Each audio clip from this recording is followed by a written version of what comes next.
Olá, bem-vindos ao Giramundo, a nossa coluna semanal do Diário Campineiro.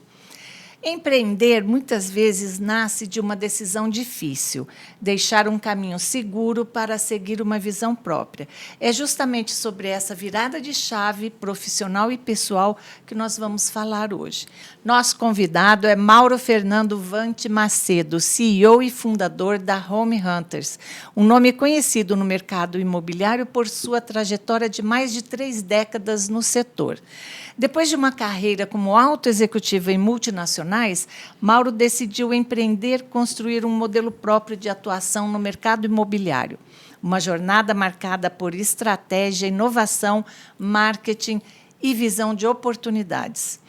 Essa trajetória agora ganhou forma de livro, Caçador de Oportunidades, que foi lançado em março, com uma proposta que vai além da literatura de negócios.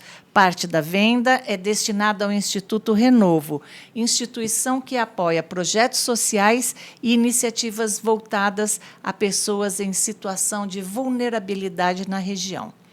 Entre bastidores de carreira, aprendizados, decisões estratégicas, marketing imobiliário e até reflexões sobre fé e propósito, o livro traz um olhar direto e prático sobre como identificar oportunidades e transformá-las em resultados. Hoje vamos falar sobre empreendedorismo, mercado imobiliário, visão estratégica e também sobre o impacto social que iniciativas como essas podem gerar. Mauro, bem-vindo ao Giramundo. Bem-vindo você, Lília. Fico muito feliz de estar aqui no Giramundo para poder bater um papo com você e com todos os ouvintes. Mauro, depois de 30 anos no mercado imobiliário, o que te motivou a transformar a sua trajetória em um livro? Bom, Lília, eu já sinto no meu coração há mais de 10 anos que eu deveria escrever um livro, né?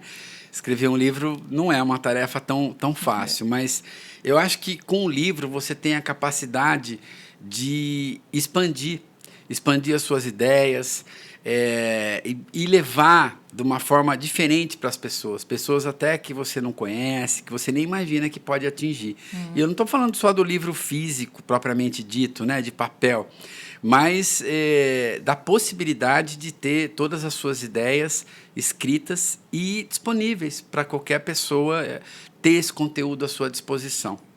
Então, o seu livro chama O Caçador de Oportunidades. Ele tem um título forte. O que, na prática, define um verdadeiro caçador de oportunidades no mercado imobiliário? Olha, Lília, eu diria que o caçador ele tem que ter algumas características. A primeira delas é a atenção. Atenção para identificar a presa, né?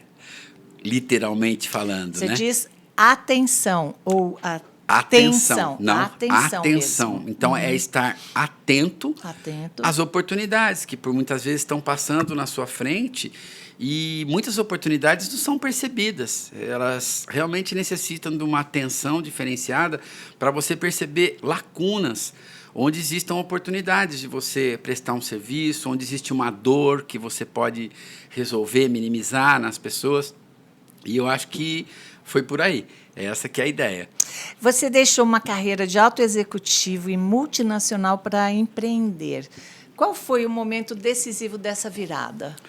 Bom, está no livro, eu começo contando isso, mas justamente foi uma mudança, uma possibilidade de mudança de vida pessoal que me motivou, né?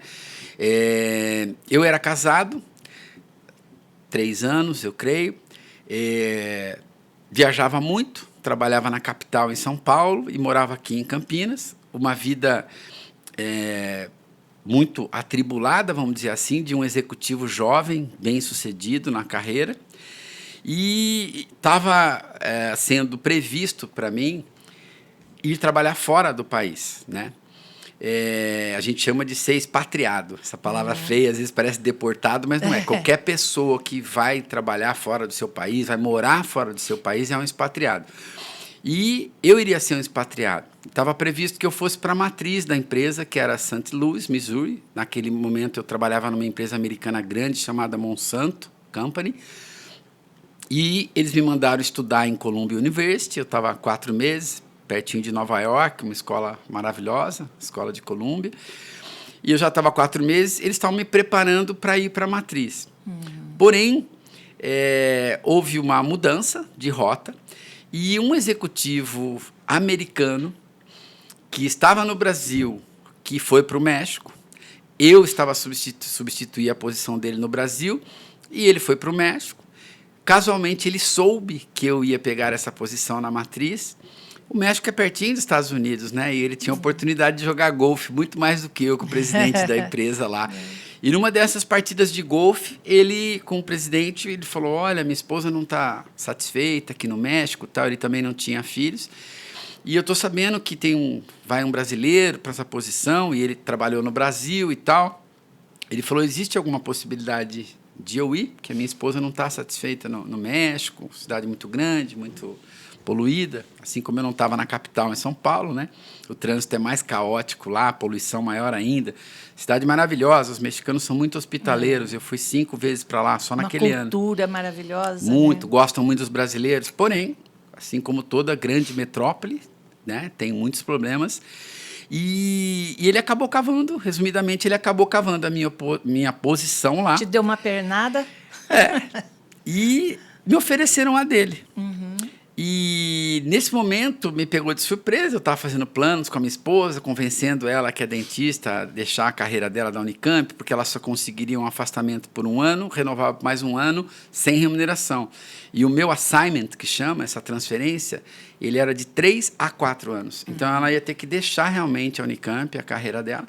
Mas ela topou, por quê? Porque era Estados Unidos, porque a gente ia para uma cidade que eu já tinha ido muitas vezes, uma cidade boa para... E era a oportunidade de a gente ter nossos filhos com dupla cidadania e voltar para o Brasil. Era um assignment, né, de 3 a 4 anos.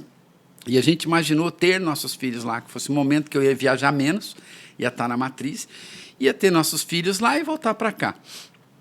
Quando eu falei México... e mais ainda, no México a minha função ia ser diferente, eu ia ser country manager, eu ia viajar o México todo. Ela se imaginou sozinha naquela cidade do México, mesmo que a gente tivesse nossos filhos, e falou, peraí, você vai ser country manager? Você falou para mim que ia para os Estados Unidos, ficar no escritório, terninho e gravata, voltar para casa todo dia, e agora você fala que te ofereceram para ser country manager no México. Eu senti a frustração dela, e eu falei, realmente, você não está feliz com essa mudança de plano? E eu também não. Não era o que eu imaginava. Eu vou pedir demissão. Isso revolucionou, né? Eu era um alto executivo jovem.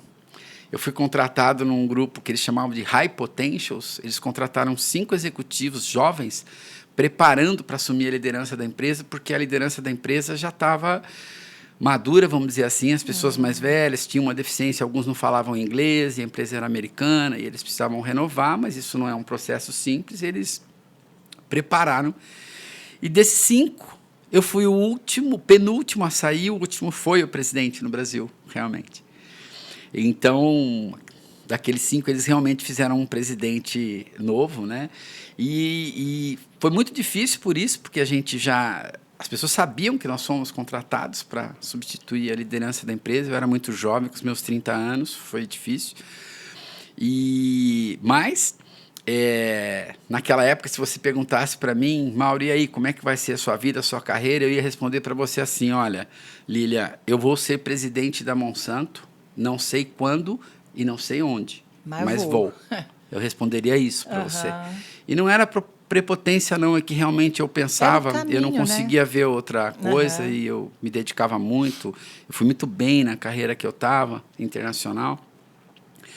Mas aí as coisas mudam. Quando você está pensando em família, que a sua prioridade é ter seus filhos, família, essa frustração, numa empresa grande, multinacional, Lília, quando você não aceita um assignment desse, a sua carreira trava.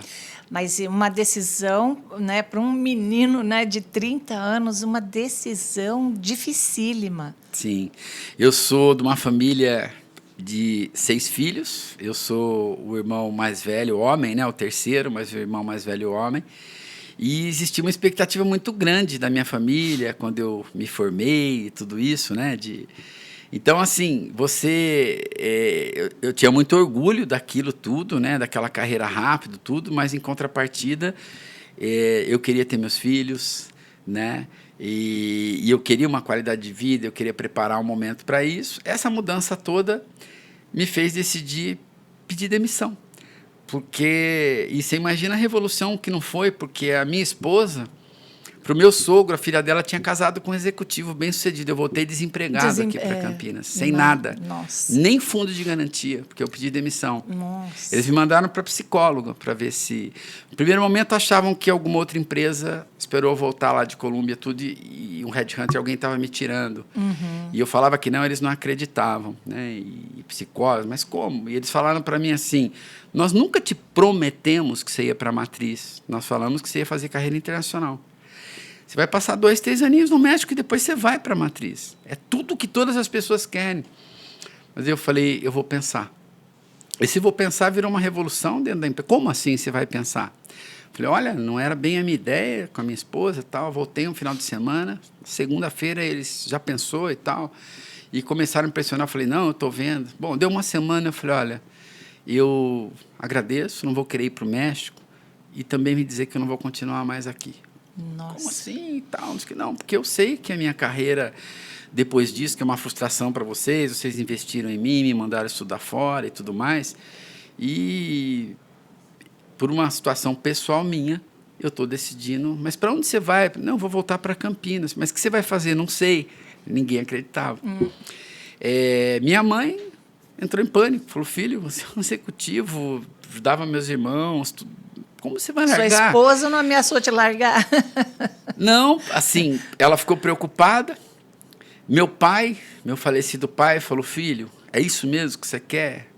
Eu falei, pai, então faça. Se é isso que o teu coração manda, mas faça. Toda decisão importante na vida tem um entorno dessa Sim. forma, né?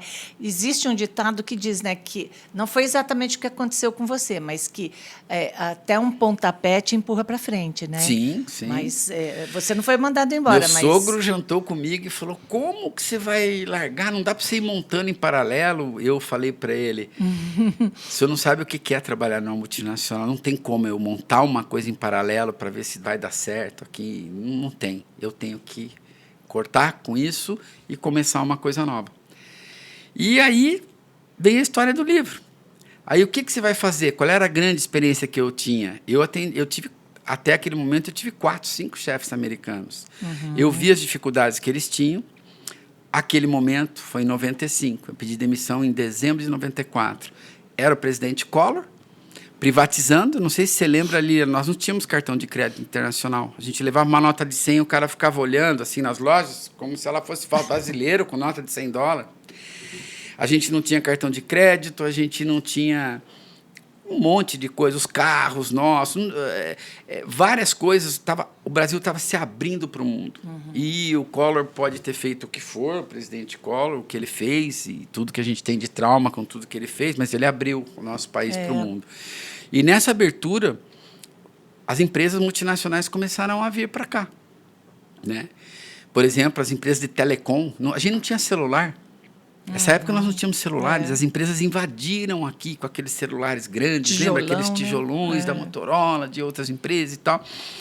E eu fiz justamente uma consultoria, a Home Hunters nasceu com uma consultoria, o seu nome Caçadores de Lares, para prestar serviço para o RH das empresas que traziam esses expatriados para cá, esses estrangeiros, que estavam vindo para cá, e eu pensei, nossa região de Campinas, aeroporto de Viracopos, uma malha viária sem igual, um clima fantástico, tanto que o aeroporto de Viracopos, além de ser o maior aeroporto de carga do país, diz que nunca fecha, maior né? índice de ficar aberto do país. Logística fantástica. Nossas estradas ganham melhores estradas todos os anos, e daqui você vai de qualquer lugar para qualquer lugar. Você vai para o Rio, para Minas, é maravilhoso a logística. E transporta, né? Tudo. Sempre foi. Recebe, transporta. Campinas já era, desde os idos lá, de café e leite, tudo já era um entreposto aqui. Eu falei, não é possível, nós estamos no lugar certo, na hora certa, onde eu nasci. Eu vou voltar para lá e vou tentar criar um serviço de atendimento para ajudar a adaptação desses executivos, dessas famílias que vêm para cá.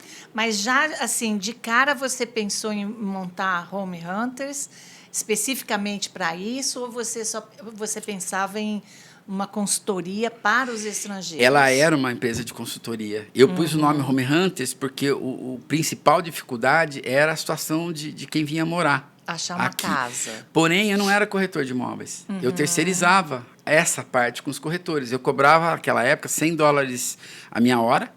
E eu fazia pacotes de 3, 4 dias. Eu mostrava escola americana, hospitais, clubes, shopping galeria, que é um shopping que os estrangeiros adoravam, nunca tinham visto nada igual, um shopping aberto, com aquela vegetação, eles ficavam boquiabertos.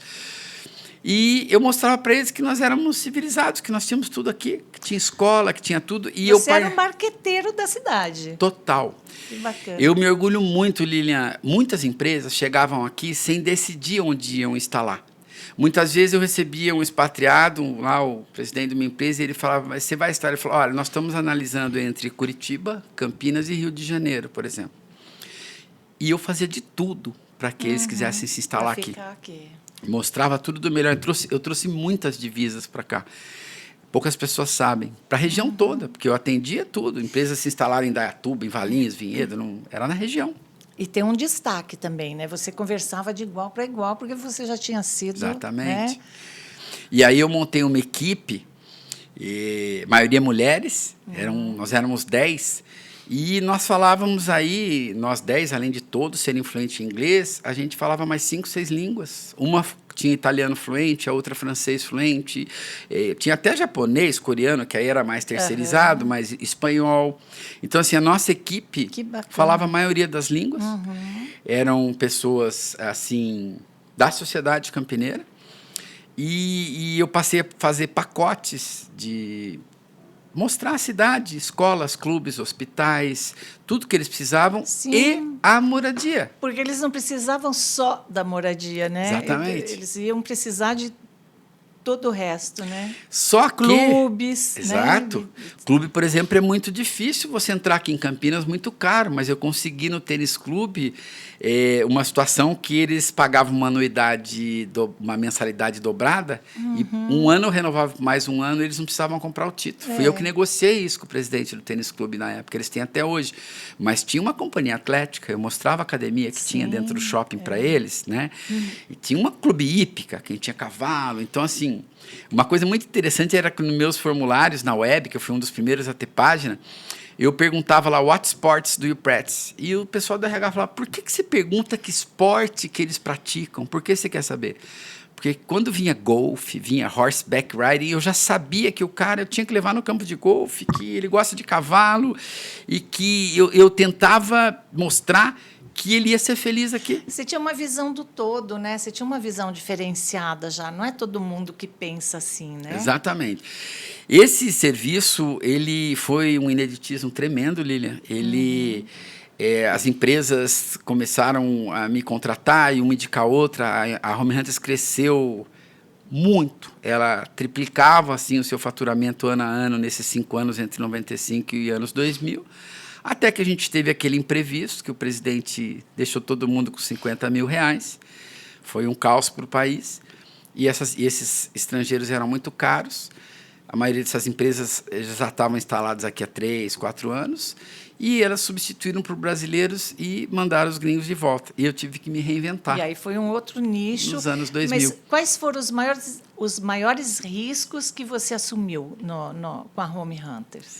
Esse foi um. Bom, o primeiro foi entrar com um serviço que poucas pessoas conheciam, conectado com o setor imobiliário, porque grande parte eram as locações dos imóveis, que era um setor frágil, com uma legislação não duvidável, mas com muitos costumes que às vezes não eram de acordo com a legislação, e um mercado com muitos autônomos, um mercado onde ainda demandava um profissionalismo diferente. E foi o que eu imprimi, mesmo na área imobiliária. Ter um profissional bilíngue atendendo, mostrando uma casa. Que ainda hoje é uma inovação, né? Ainda é. Porque você não vê corretor de imóvel, a maioria, me desculpe se você aí que está nos ouvindo é corretor, mas assim, a maioria é como vendedor. É chato pra caramba, né? Tem de tudo. Eu acho que assim a profissão vem se profissionalizando muito, né? Assim, sem nenhuma soberba, sem nenhuma falsa modéstia, eu acho que a Home Hunters, nesses 30 anos, mais de 30 anos, contribuiu muito para a profissionalização do setor imobiliário. Né? Claro, né? Serviu como exemplo, né? Sim, sim, foi uma referência. Não Não só para Campinas, no Brasil em todo. Aliás, a Home Hunters é mais conhecida fora daqui de Campinas do que aqui mesmo, às vezes, porque como tem muitas empresas, proliferou-se muito o mercado imobiliário, muita gente jovem, que tem menos de 30 anos, nem sabe o histórico da Home Hunters, né? Por como ela nasceu e tal. E hoje tradição também não é tudo. Não quer dizer que você tem mais de 30 anos e que você é o bom da bola, mas a gente com 30 anos é a empresa que tem a melhor avaliação no Google, por exemplo. A gente está flutuando sempre entre 4.6 e 4.7 de 5, com mais de 1.200 avaliações positivas. Então, o profissionalismo é bom em qualquer área. E eu acho que o grande diferencial foi imprimir um profissionalismo também no setor imobiliário diferente da média. Bem diferenciado, né? Hoje em dia, o foco da Home Hunters ainda é estrangeiros que vêm ou você diversificou? Eu fui obrigado a diversificar depois dos anos 2000. Você falou do Collor, veio, o pessoal foi embora, aí hoje você teve um susto. Hoje, desde os anos 2000, pós-2000, eu tive que me reinventar e ela passou a ser uma imobiliária que faz tudo com esta especialidade, que persiste, nós ainda somos muito conhecidos, mas hoje a gente quase não tem estrangeiro aqui. Nós temos, para não dizer que não tem, nós temos chineses que compraram a CPFL, a companhia de energia nossa, e foram os últimos expatriados que eu atendi assim, em maior escala. Mas que estrangeiro está vindo para esse país nesse momento, nessa situação que a gente tem? Nenhum. Então, se eu estivesse vivendo só do atendimento dos estrangeiros, afora que eu fui muito copiado, não só aqui, como no Brasil todo, muita gente achava que bastava pôr um professor de inglês, alguém fluente em inglês na imobiliária, que podia fazer relocation, que era o trabalho que eu fazia. Muita gente viu sucesso, teve muitas matérias espontâneas nos maiores jornais do Brasil, Folha de São Paulo, Gazeta, aqui, era Correio Popular, Diário do Povo, tudo que você pode imaginar tem matéria espontânea, matéria de capa falando do nosso trabalho nessa época, antes de 2000. Porque nessa época nem se falava em inovação e empreendedorismo, né? E já era o carro-chefe de vocês, né? Sim, muito menos um serviço que não existia no país. Eu fui demandado para fazer em outros estados, não tinha como, porque eu estava crescendo muito aqui e tal. Mas foi uma onda, onde a gente teve muito estrangeiro. Então, hoje não. Hoje eu faço... Nossa prioridade, nosso core business ainda é a locação e administração de imóveis. A gente tem uma carteira aí por volta de 1.000 imóveis administrados, e ela já foi até muito maior. E venda de imóvel pronto, assim como o mercado primário, que é a venda de lançamento, de imóvel na planta. Nós somos uma imobiliária completa hoje, desde os anos 2000, com essa especialidade. E o principal do trabalho não é hoje esse atendimento a estrangeiro, pelo momento atual que a gente vive, que não há muito interesse de estrangeiros virem aqui para o país nesse momento. Se eu não tivesse... me reinventado e passado a fazer os outros serviços também da área imobiliária com primazia, também diferente da forma que a gente fez, lembrando que eu não tinha vícios. Eu não sou um corretor que virou dono de imobiliária. Eu sou um executivo de multinacionais que deixei uma carreira, criei uma consultoria e fiz ela virar uma imobiliária. Bem diferente. Bem diferente. E hoje, né, ela... fazendo mais de 30 anos e ainda com uma nota dessa, e longeva, uma empresa longeva, me orgulha muito. Né? Nossa, criada ainda, né, no tempo do Collor, como você falou, né? Sim. E ter sobrevivido não só ao Collor, mas como a outros planos econômicos também que vieram, né? E até atualmente, né, a situação que a gente está no país é motivo de orgulho mesmo. Sem dúvida, até porque, Lília, me permita uma parte aí, infelizmente, no nosso país, o empresário, o empreendedor, ele não é reconhecido como deveria ser. Não, né? Ele é penalizado. Ele é penalizado, ele é tido como explorador, como bandido, e é quem paga os impostos e quem sustenta esse país. Exato. E faz um papel que muitas vezes o nosso próprio governo não tem condição de fazer com as pessoas, né? Porque a formação somos nós que temos que investir, além de seguir todas as regras dificílimas trabalhistas, a legislação mais arcaica do mundo, a legislação trabalhista, onde você não tem flexibilidade nenhuma e ela é empregado e não empregador. O Brasil já está perdendo para a Rússia, muito, né? muito. Não em termos econômicos, mas até em termos de burocracia. E ainda com essas ideias de diminuir a jornada e tal. Eu não sei onde a gente quer chegar com isso, mas esse é um capítulo à parte. Eu, né? Por exemplo, sou uma pessoa que adora trabalhar. Eu não consigo me ver sem trabalhar. Eu não penso em aposentadoria e nada disso. Porque é tão satisfatório você ser produtivo, né? E Lília, parece que o brasileiro quer se encostar, né? Quer viver de Bolsa Família, é uma cultura que vai ser bem difícil, né, Mauro? E esse protecionismo, desculpa a minha sinceridade, eu acho que está botando em risco muito sério esse país. Porque, enquanto países desenvolvidos, você contrata por hora, um número de horas X, as pessoas trabalham onde elas quiserem, quantas horas elas quiserem, em vários locais e tudo isso. Exato. Aqui você não tem essa liberdade, cada vez a carga de impostos aumenta, todo mundo sabe, um funcionário CLT aqui ele custa mais que o dobro para o empresário. Tá difícil. Mas esse protecionismo, ele não constrói. Na minha opinião, né? Essa coisa das pessoas receberem auxílio disso, auxílio daquilo, eu sou adepto da gente ensinar as pessoas a pescarem e não a dar o peixe, né? Inclusive, aproveitando o assunto, eu estou doando 50% da arrecadação de todas as vendas do meu livro para o Instituto Renovo, que é justamente uma entidade que eu escolhi porque ela ensina outras entidades a pescarem. Ela ensina entidades a serem formais, a conseguirem recursos, por exemplo, que elas são aptas a receberem se forem formais do nosso próprio governo e que não são disseminados e divulgados, porque quando eles não são utilizados, e na sua grande maioria das vezes eles não são utilizados, eles voltam e podem ter o destino que eles quiserem. E aí vai lá, né, como já aquelas emendas, né, parlamentares e etc, né? Então essa entidade prepara, acelera entidades onde tem várias pessoas como voluntários, mas que são informais, que não têm um CNPJ, que não podem ser elegíveis a solicitarem recursos disponíveis que são, aí, né? São nossos, que estão lá, são de impostos que a gente paga, que deveriam ser destinados para ajudar essas entidades, eles não chegam na ponta onde devem chegar. Não interessa divulgar, né? E o Instituto Renovo é um instituto que se preocupa em ajudar essas entidades a serem formais até que elas possam receber recursos, crescerem, aceleram elas e elas prosperarem e abençoarem um número muito maior de pessoas. Que bacana, né? Que bacana. Então, é por isso que eu escolhi o Instituto Renovo. Justamente, eu dou 50% da arrecadação para esse instituto. É bastante. Quer dizer, isso é doação mesmo, né? Sim. Porque tem pessoas e pessoas, mas tem pessoas que falam assim, parte das vendas, né, destinada... Não, eu falo... 50% é exatamente, significativo, né? E os outros 50% não pagam nem o custo do livro, porque é a minha parte da doação. A outra, o lucro do livro, eu prefiro que dê para uma entidade. Muito Graças legal, a Deus, eu não busco dinheiro com esse livro. Eu busco abençoar pessoas, levar um legado, deixar um legado. Com a sua experiência, né, você está ensinando outras pessoas a ter essa visão que você teve também de empreendedor, né? E é muito gratificante, viu, Lília? Eu nunca tinha escrito um livro. É muito gratificante você escrever, você presentear, né? Você fazer uma noite de autógrafos. É muito bacana você fazer chegar as suas ideias. Deixar a sua história, né, marcada, muito bacana. né?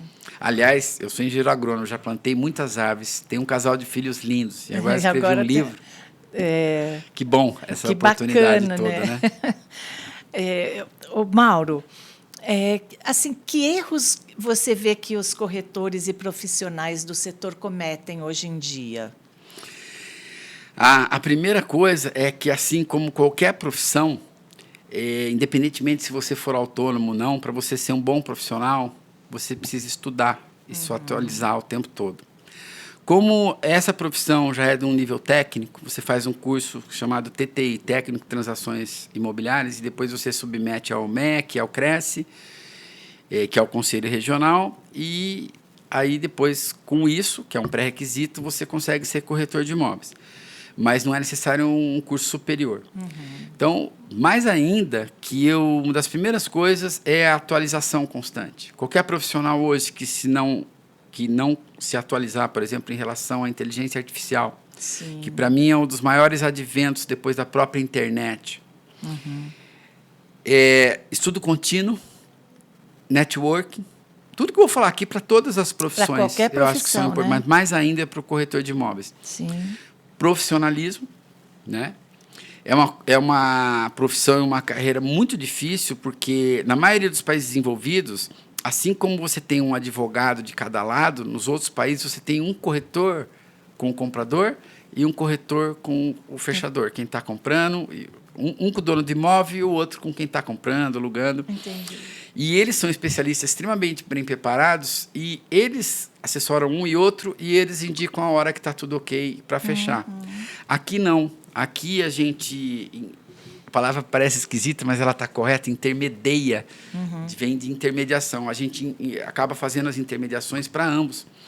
É o mesmo profissional que está tratando com o vendedor, o dono do imóvel e com o interessado. Acho que eu já vi esse filme. Parece assim coisa de advogado, né? De juiz que dá o veredito, que julga, que. Então, mas isso gera uma desconfiança. Pois é. Porque como é um mediador que está ali tanto para um como para outro, sempre uma parte pode achar que você está tendenciando para outra e que o seu interesse maior é fechar pela remuneração que você recebe e não para fazer um negócio bem feito para os dois. Exato. Isso já dificulta. Além de ser, né, nível técnico, geralmente são corretores autônomos. Então, assim, se o corretor autônomo não estudar, não se profissionalizar, não se posicionar, não tiver apresentação, não tiver postura, e eu sofri com isso no começo da Home Hunters, porque eu terceirizava com corretores.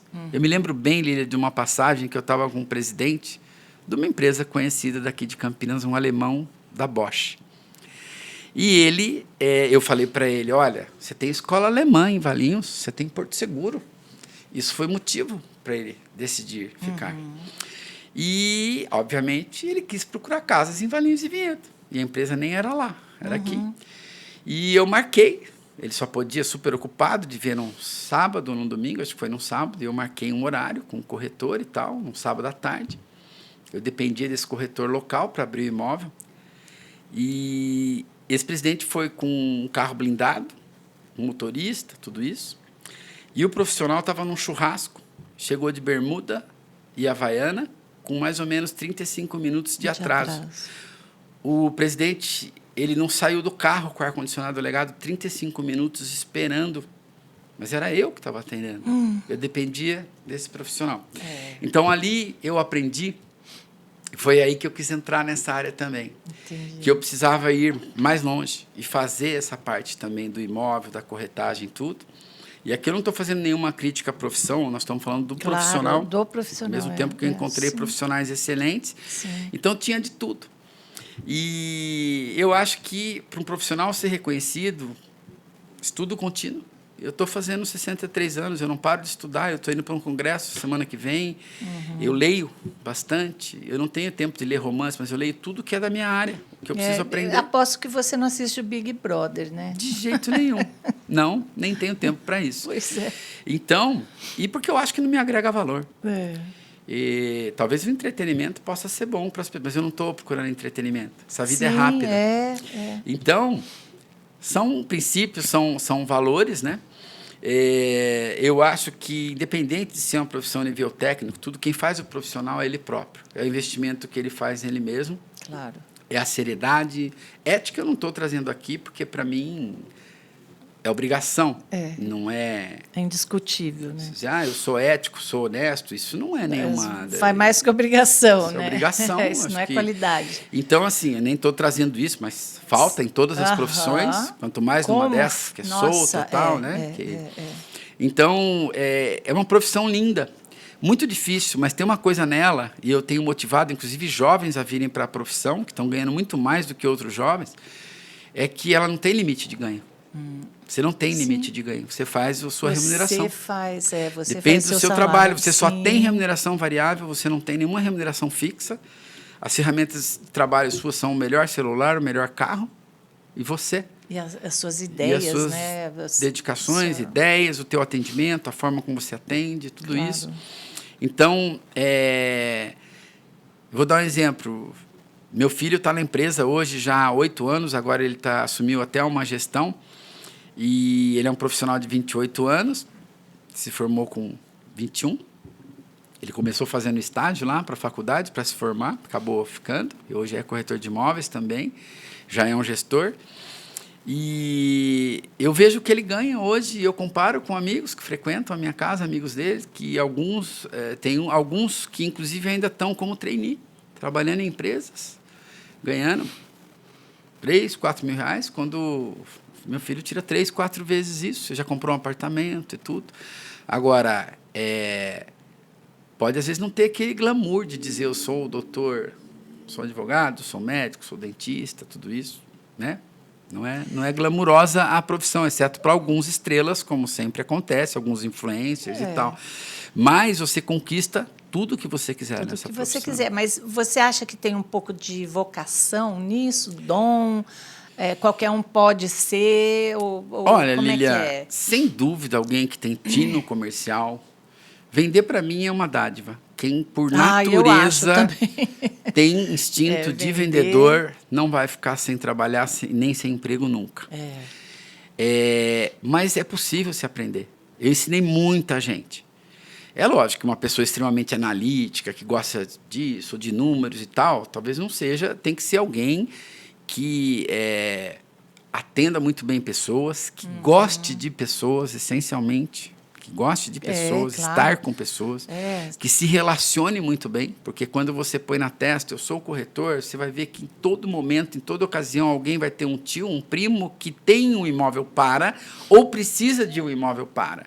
E se você estiver atento o tempo todo, sem vergonha de dizer que você é um bom profissional corretor, nunca vai te faltar a oportunidade. Sim. O problema é que muitas pessoas têm vergonha de dizer que são corretores de imóveis. E eu conheço, inclusive, assim, muitos outros profissionais de outras áreas que estão migrando para a corretagem.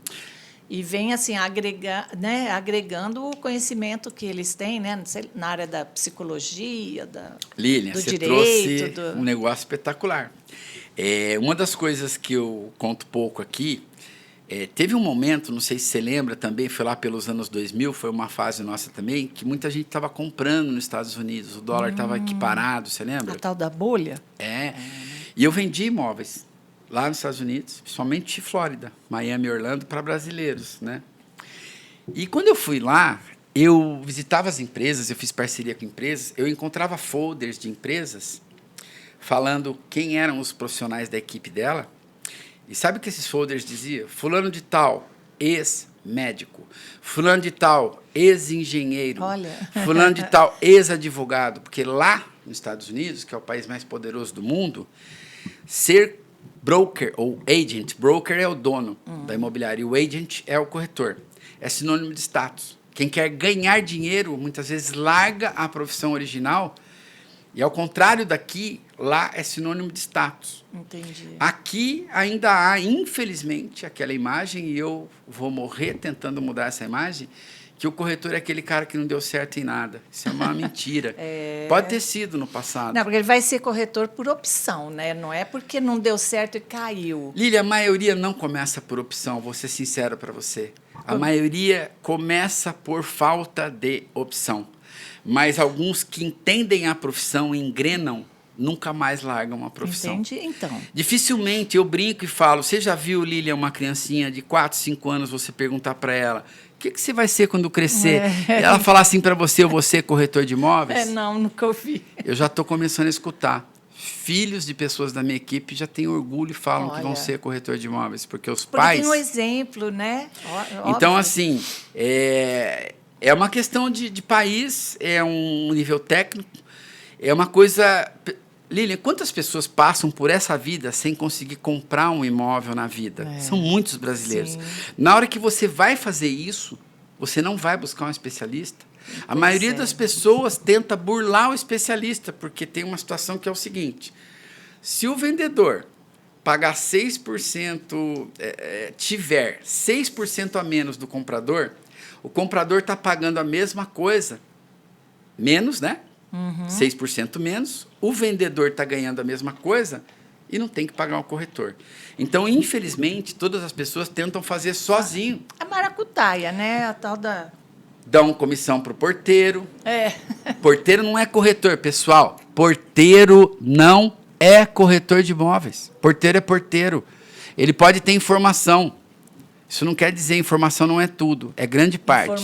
Informação é valiosa, Tá? mas não é tudo, né? Mas não é tudo. É. Então, assim, as pessoas, elas mesmas, preferem ir para caminhos escusos. Né? Existe também muito falso corretor, Lilian. Pessoas que não são credenciadas e que se auto-intitulam. Todo mundo vira corretor do dia para a noite. Precisa ver se é corretor. Pessoal, o corretor tem que ter Cresce. Entra no site aqui em São Paulo, Cresce São Paulo, e vocês conseguem pegar o número, o nome e verificar se esse corretor tem um Cresce ativo, se ele é um profissional credenciado. Existem muitos corretores, falsos corretores. Olha só, fora isso da cadeia, deveria dar nesse país. Deveria dar, né? Tem muita coisa que deveria dar cadeia que não dá. Mas, e fora os golpes também, né? Que a gente, de repente... Muitos. Você estava falando da IA, né, da inteligência artificial, é uma das grandes revoluções, né, que a gente está passando, que a gente está vivendo, mas junto com ela vem também o ônus, né, sem dúvida, das pessoas incautas, principalmente os velhinhos, né, que não estão adaptados, né, com toda essa linguagem e acabam caindo. Eu né? costumo dizer, Lilian, toda tecnologia, ela sempre vai ser usada para o bem e para o mal. Sim. Cabe a nós, seres humanos, optarmos para que lado nós vamos usar a ferramenta, a tecnologia, né? E, sem dúvida, a IA vai e já está oferecendo um risco muito grande, mas eu não tenho medo da IA, Lilian. A IA, para mim, é o maior advento depois da própria internet, que revolucionou, né? Eu digo www, é o World Wide Wide, quando a gente teve internet. Né? Eu falava com os meus chefes americanos com uma ligação de linha de escada, fazia aquele barulhinho do telefone, sem ver, sem nada, mas conseguia falar, eu me reportava para lá. Hoje, você pega a palma da sua mão, celular, fala com seu filho, seu ente querido lá na Austrália, que é outro dia, você está olhando ele, está conversando. Pode até operar, né? Fazer uma cirurgia pelo celular, de repente. Mais ainda. Né? Então, assim, a tecnologia é uma aliada. Eu acho que a IA é um meio, é uma ferramenta. Se ela for utilizada, Lilian, e é esse o caminho que eu dou uso na minha empresa, se ela for utilizada para diminuir, mitigar, minimizar tarefas manuais, principalmente, tarefas repetitivas do ser humano, está valendo. Isso é o que ela faz de melhor. A IA, ela tem uma capacidade de análise de dados muito mais rápido do que a própria mente do ser humano. Sim. E é isso que é o grande lance da IA. Sim. A velocidade com que ela consegue comparar dados. Hoje, se você for para IA, ChatGPT, e não é só ChatGPT, pessoal, tem muitas IAs diferentes, cada uma com uma vocação. A gente só conhece algumas. Uma tem vocação para isso, uma para áudio, outra para aquilo, outra... Cada uma é uma coisa. Mas as IAs, todas elas, se você utilizar para que o ser humano poupe tarefas repetitivas e usar esse tempo desse colaborador para usar o que a IA não tem. A IA não tem sensibilidade, a IA não tem sexto sentido, a IA jamais vai atender um cliente tão bem quanto um ser humano. A IA não sabe se você está num dia difícil ou não. Olho no olho. Ela não sabe olhar para você. Isso ninguém vai tirar do ser humano e é por isso que eu não tenho medo da IA. Ela tem que ser uma ferramenta para a gente, para facilitar o estresse da nossa vida, a carga de trabalho que a gente tem. E uma coisa importante, como eu falei, que eu gosto de trabalhar, eu sou meio viciada em trabalhar. Eu tenho medo de não ter dinheiro, não de trabalho. Mas eu acho que o que a IA pode proporcionar para a gente é momentos de lazer também. A gente tem mais momentos de qualidade com a família, consigo mesmo, né? Você pode, não precisa ir para um piquenique, mas você pode pegar um livro, né? Ler um livro. Sem dúvida. Né? Ouvir uma música, isso é muito importante. Isso é que a IA tem que gerar para a gente, Sem né? dúvida. Qualidade de vida. Você vê, olha, um dos maiores usos que a Home Hunters tem da AI hoje, nós temos a nossa inteligência artificial, que tem o nome que a gente batizou, uma homenagem à minha mãe, uma abreviação. Minha mãe chama-se Eleni, com HY, e ela chama Eli. Ah, que legal. Ela atende a partir das 20 horas até as 8 da manhã. O meu cliente é atendido de bate-pronto. Sabe Não quantos fica, notívaros nós temos atualmente no Brasil? Nossa. Quase 30% da população é notívora. Olha. Das últimas pesquisas, acho que 28 e alguma coisa. Até, e não porque gostam, às vezes por necessidade, porque o turno deles, ou coisas que o vale, eles têm que Sim. fazer compra à noite. Ou... Eu também sou notívara, mas é porque eu tenho insônia. Então, seja o motivo qual for, Lilian. Então, assim, se você tem sonho e você estiver triando imóvel, você quiser ver imóvel, pode ser estático, É eu a mostrar hora, só as né? características para você, ou eu posso alguém estar atendendo e buscar muito mais informação, te falar, te dar detalhes, e ela vai mais, hein? Te dar conselho, se você estiver triste, ela vai tentar Claro. te ajudar, uma série de coisas. Eu- Aí depois entra o ser humano vendo o que ela fez e sai atendendo às 8 da manhã. Exato, e vai compor, né? Mas o respeito de atender o meu cliente a hora que ele quer Isso é muito importante, grande. né? Para isso eu Porque uso a ferramenta. toda pessoa é ansiosa, né? E outra coisa importante da IA também, que você tem que saber fazer a pergunta certa também. Não é só falar, chat, que roupa eu ponho? Não é isso, né? Perfeito, Não é Lília. que roupa eu ponho, É que o cor, prompt que a gente chama. o tal do A IA, prompt, se quanto você mais quer bem ter elaborado, bom né? resultado de IA, Exato. aprenda a perguntar. E mais, Lília, dê detalhes para ela. Detalhes, né? Contextualiza Isso. tudo primeiro para depois vir com a pergunta. Senão ela não vai conseguir te ajudar muito. Embora eu acho que a gente está alimentando um monstro, né? Bom, a gente já tem, né, por exemplo, o Google. Eu acho que eu comentei, não sei se eu comentei, que a Home Hunters tem uma das melhores avaliações Sim, daqui de sim. Campinas. Hoje, você pergunta para a IA, chegando na cidade, chat GPT, me fala quais são as melhores imobiliárias da região.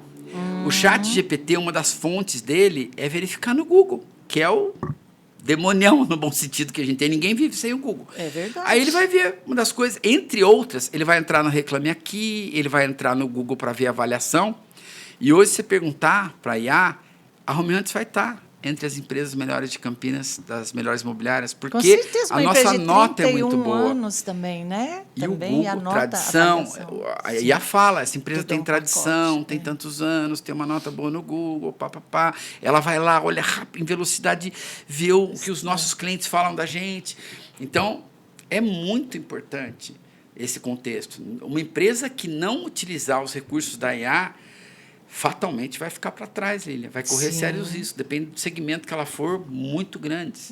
Mas Então, não vamos ter medo. IA é só começar a usar, não tem idade. Sim, Eu vejo pessoas sim. de 80 anos utilizando a IA melhor do que profissionais e jovens de 20, 30 anos. Sim.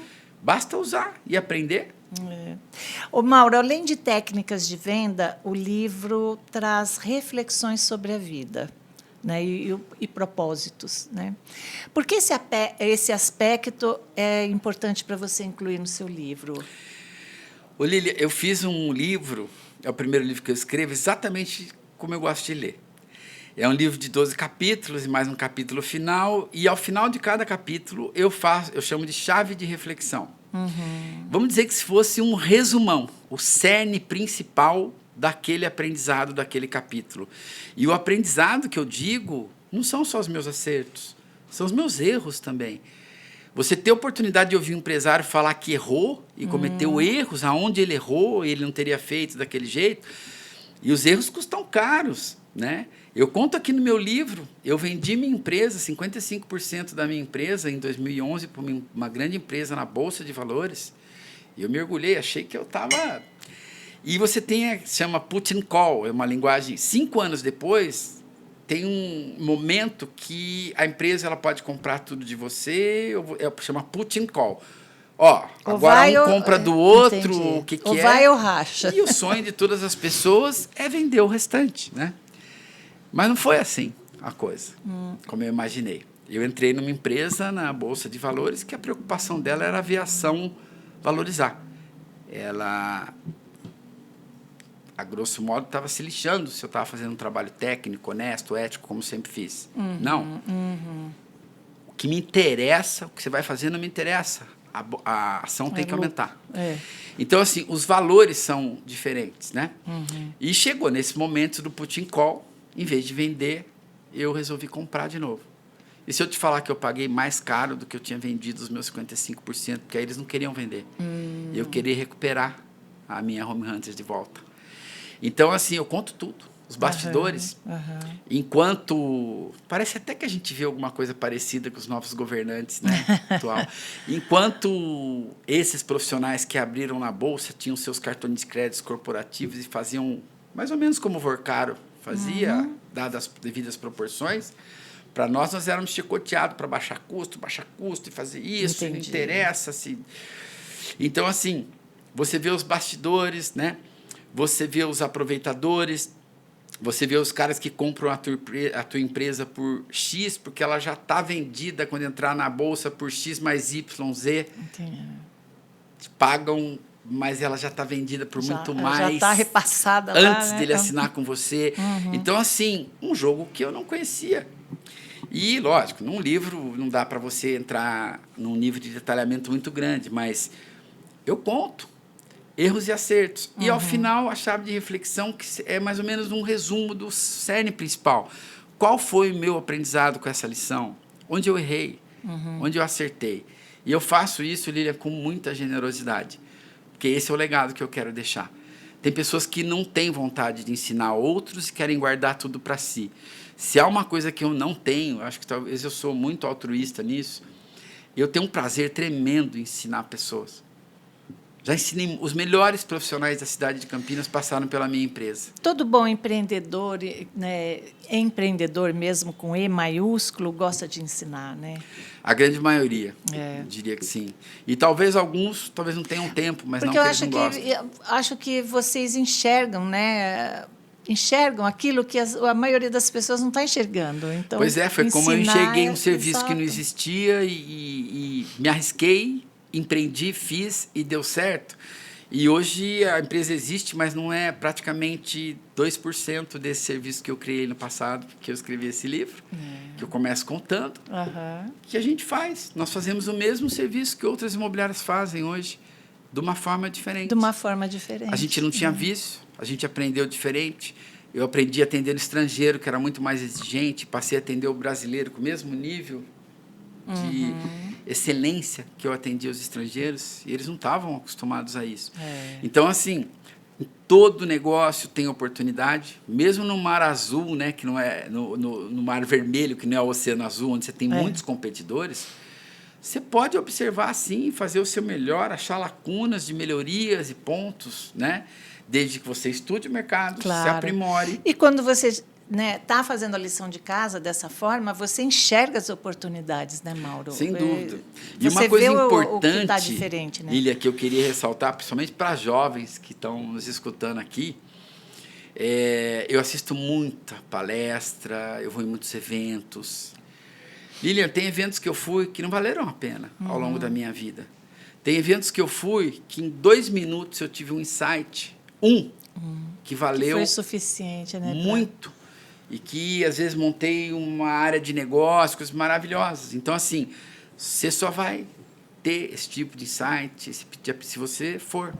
Então, é importante, sim, eventos presenciais, estudo o tempo todo. Conversas, né? O networking não é só ter o cartãozinho que nem tem mais, né? O cartãozinho na carteira, né? É essa conversa também, né? Trocar experiência com pares. Sim. Quando eu entrei, o negócio era muito fechado, um não conversava com o outro. Eu montei redes imobiliárias, eu aproximei outros profissionais da minha empresa, e a união faz a força. E, por exemplo, eu sou diretor de uma associação muito importante hoje, chama-se ABMI, Associação Brasileira do Mercado Imobiliário. Inclusive, a gente está tendo um congresso grande agora também, meu livro também vai ser lançado lá. E Todas as capitais do Brasil, nós temos empresas imobiliárias. E nós nos encontramos cada 3 meses, presencialmente, e trocamos muita experiência. Olha só. Quantas vezes meu amigo de Fortaleza, eu falei, olha, eu tenho um problema lá, assim, assim, assado. Ele olhou para mim e falou assim, nossa, mas isso eu faço assim, assim, assado. Como? Outro Aqui olhar, todo né? mundo, ele tinha um outro olhar, e ele me deu uma sugestão e eu resolvi. Quantas vezes eu contribuí, esse trabalho que eu montei aqui, de atendimento a estrangeiros, generosamente, meus pares vieram aqui, conheceram tudo, montaram nas principais capitais do Brasil. E eu ajudei, assessorei, eles não competiam comigo. Sim. Eu não quis fazer isso para o cara que estava aqui do meu. Aqui já me copiou, aqui já roubou meu funcionário, a pessoa que atendia, os pares daqui, a concorrência desleal, todo mundo já montou e tal. Não, ele cobra, eu não cobro para atender você, estrangeiro, ele cobra a hora, eu não cobro. Era assim, todo mundo querendo pegar o mercado, porque eu criei uma situação que não existia. Claro. Mas ninguém sabia como que era o recheio, né? exatamente, que você oferecia, né? O recheio, cada um vai ter o seu, cada um. Então, eu acho que sim, tem oportunidade para todos, né? E depende muito do profissionalismo que você imprime, das suas ideias. Mauro, bacana, eu queria. Nosso tempo já encerrou, para variar, né? Porque a gente fala demais nesse programa. E eu ia pedir, né, para você dar qual seria assim, a principal mentalidade necessária para alguém que está começando hoje construir uma carreira sólida. Mas, na verdade, eu acho que com a sua última fala aí, você praticamente já deu a receita, né? Mas, de novo, para a gente encerrar com um conselho bacana para quem está começando agora, para quem viu na corretagem uma profissão interessante que possa desenvolver seus potenciais, enfim, que conselho você daria? Ô, Lilian, eu vou falar não só, mas prioritariamente para a geração Z, que é esse pessoal que está entre 25 e 30 anos agora. Enquanto eu tenho pares que, inclusive, empresas que estão contratando só 50 a mais, porque tem dificuldade de lidar com essa geração, que é muito diferente da nossa, e eu estou falando nossa, porque acho que nós estamos aí na mesma geração. Esse profissional, ele é a bola da vez, ele é o consumidor da vez, ele é a mão de obra da vez, e ele nasceu num mundo diferente, que já tinha internet, que já tem trabalho à distância, que já tem uma série de coisas. Então, eu acho que o jovem, o que falta para ele aprender é como funcionam as organizações, a hierarquia, respeitar as hierarquias dentro das organizações.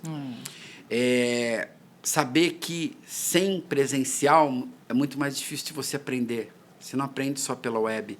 Você aprende escutando o seu gestor falando do lado, você aprende vivenciando. Então, por mais que ele não goste, formar um profissional sem ele ter bom período presencial com você é muito difícil. Então, a maioria dos profissionais lá, quando a gente vai recrutar, a primeira pergunta é híbrido? Quantas vezes eu tenho que ir antes de querer saber qualquer coisa? Eu falo, olha, vou te falar quantas vezes, 2, se você não vier aqui, você não vai aprender a profissão. Ah, tá bom, obrigado. Então, 2 não me interessa, não. Né? Mas os que eu tenho trazido, e eu estou com um timinho bem bacana, vou dizer ali de uns 8, 10, que já estão assim, entre eles já incluo o meu filho, que já é um gestor.